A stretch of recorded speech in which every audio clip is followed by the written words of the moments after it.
confieso que al cabo de un tiempo abandoné mis iniciativas de averiguar más sobre los ovnis. Había culminado mis estudios escolares, empezaba la carrera de mercadotecnia. Mis inquietudes por el misterio de los ovnis parecían sepultarse tras lo cotidiano de la vida. Sin embargo, la gota que colmaría el vaso ocurriría poco después, en 1993. Era un muchacho de casi 19 años cuando ellos volvieron, y esta vez para no ausentarse. Me encontraba estudiando en mi propia habitación, en un escritorio que tenía en la pieza. Tenía que rendir unos exámenes de estadística y contabilidad. Y como todo muchacho que está estudiando en la universidad, cierra los apuntes, cierra los cuadernos, trata de relajarse un momento. Algunos se toman un café, otros escuchan música.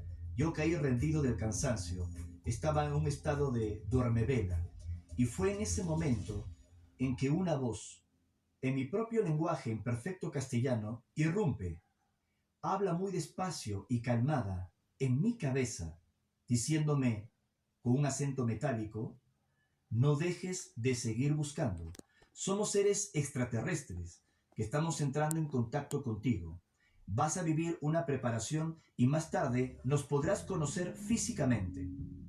Obviamente, quedé sorprendido, atónito, anonadado. No podía creer que había ocurrido algo semejante. Me dije, tantas horas de estudio, apuntes, libros, me habían perturbado, habían disparado algo en mi imaginación. Y fue entonces cuando esta voz volvió. Todo esto en un estado inicial nos relata Corpancho su experiencia primera con un ser extraterrestre. Sigamos escuchando. Y como lo he contado en distintas entrevistas en medios de comunicación, subí a la terraza y, acompañado de mi familia, vimos a un objeto luminoso que emitía una radiación rojiza muy brillante colocarse sobre la vivienda sin emitir ruido alguno. Quedamos todos atónitos. El objeto luego se desplazó en dirección a la sierra, a la cordillera de Lima, y perdimos contacto visual con él. A los pocos días, medios de comunicación hablaban de una oleada ovni en Perú. Es decir, que este supuesto contacto mental con una inteligencia que se presentaba como extraterrestre había sido confirmado con un avistamiento. Pero, ¿quiénes eran estos seres? ¿De dónde procedían? ¿Cómo podía obtener respuestas de lo que me había ocurrido? Ocurrió algo increíble.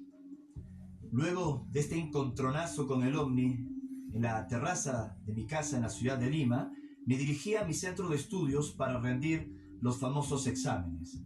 Estaba cruzando un puente en la zona de Miraflores, donde se encontraba mi lugar de estudios, cuando una mujer, en pleno puente de Benavides, se me acerca, una señora mayor, y me dice, a boca de jarro: ¿sabes que los hermanos del cosmos están esperando a que tomes una decisión? Yo quedé alucinado. ¿Cómo esta señora sabía que acababa de presenciar con mi familia la aparición de un objeto sobre mi casa, que había sido precedida a esta experiencia por un supuesto mensaje telepático? Ni lenta ni perezosa, la dama me entrega un volante, un flyer, que anunciaba un ciclo de conferencias en Lima sobre el fenómeno ovni, congresos de ufología. Aunque suena a pensamiento mágico, lo tomé como una señal. Decidí seguir mi intuición y fui al mencionado Congreso de Ufología en Lima. Y allí escuché otros testimonios, otras personas que también afirmaban haber tenido estos mismos encuentros cercanos, estos avistamientos y experiencias inexplicables. Seguí mi investigación y traté de comprender qué es lo que me estaba sucediendo. Así empezó todo. Fue así como descubrí que estos contactos venían operando en Perú desde tiempos ancestrales. Yo era uno de tantos testigos de contacto. Pude rastrear que este programa de comunicación con seres no humanos se había iniciado en los Andes de Ancash. Me refiero a un caso muy concreto que he difundido a nivel mundial: el misterio de los denominados apunianos. Viajé en repetidas ocasiones a los Andes para intentar rastrear esta historia. Una historia que había empezado con testigos Estos apunianos comunes y vendrían corrientes, pastores de y Apu. campesinos de la Cordillera Blanca. Sigan el De relato. acuerdo a mis investigaciones, habían reportes de encuentros cercanos con seres de aspecto humano, bastante altos, que superaban los 2 metros de estatura. Estas criaturas, hombres y mujeres, vestidos con una especie de enterizo metálico muy pegado a un cuerpo que era esbelto y proporcionado, surgían en las altiplanicies andinas, a 4.000 o 5.000 metros de altura. Los citados pastores y campesinos de Ancash se habrían encontrado con ellos, y al ver que estos seres surgían de las montañas, les llamaron, como ya dije, apunianos. El término apu es antiguo, es nativo, quichua, significaría algo así como protector, un culto que se ha mantenido hasta el día de hoy en el Perú para describir la energía de protección de las montañas, los apus. Y como estos seres habían surgido de esas montañas, los campesinos les llamaron los mensajeros de los apus, apunianos. Pero se trataba de una avanzada civilización extraterrestre que, de acuerdo a sus presuntos mensajes, se había afincado en la Cordillera Blanca de Ancash hacía miles de años atrás.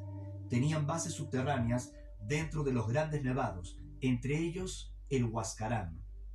Me atrevo a afirmar que los encuentros cercanos en Perú se iniciaron en aquel entonces, en la década de los años 50.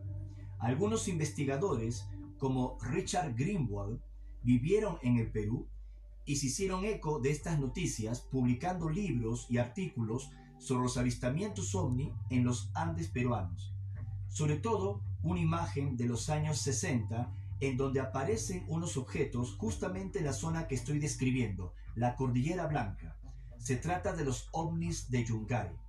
Estas imágenes, que se han señalado para el año 1967, que habrían sido captadas en algún lugar de estas montañas, tuvieron mucha repercusión en los medios de comunicación.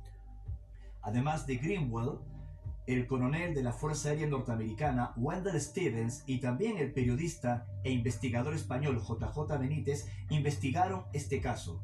Llegaron a la conclusión de que las imágenes eran auténticas. De acuerdo a los testigos de contacto de Ancash, estos seres estaban tratando de llamar la atención porque algo increíble iba a suceder en esta región. Y fue así cuando 3 años más tarde ocurre el gran terremoto de 1970, que se cobró la vida de más de 50.000 personas. Se cree que este incidente, que fue un movimiento sísmico muy intenso que generó una avalancha en la Cordillera Blanca, no pudo ser evitado por los supuestos extraterrestres, pero ellos estaban tratando de despertar conciencia en la gente de estos pueblos para que se puedan evacuar.